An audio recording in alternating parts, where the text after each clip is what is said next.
তো এখন সন্ধ্যাবেলা আমি একটু বেরোচ্ছি, আমাদের এখানে বাড়ির সামনেই দোকান টোকান আছে, ওখানে যাচ্ছি, কিছু জিনিস টিনিস নেওয়ার আছে সেই জন্য। তো টিটু এখন বায়না ধরেছে আমার সাথে যাবে। তো টিটুর সোয়েটার আমি খুঁজে পাচ্ছি না এই মুহূর্তে, আর ও তো একদিনও সোয়েটার টোয়েটার কিছু পরেনি। তো ওর দিদি ভাইয়ের জামা প্যান্ট পরেছে, যদিও ওই জামাটা বের করে রেখেছিলাম গরমের জামা, মানে টিটু পরবে বলেই।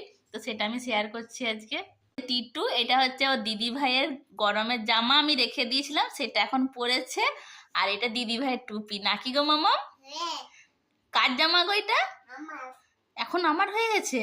এটা দিদি ভাইয়ের ছিল, দিদি ভাই যখন ছোট ছিল দিদি ভাইয়ের একটা পিপি দিদি ভাইকে দিয়েছিল। আচ্ছা তোমারই, এখন তোমার হয়ে গেছে। আর টুপিটা কার? টুপিটাও তোমার? আচ্ছা, জোর যার মুল্লুক তার, তাই তো? আচ্ছা। তো বন্ধুরা, আমাকে আর আমার ছেলেকে কেমন লাগছে, কেমন লাগছে টিটু? লাভ।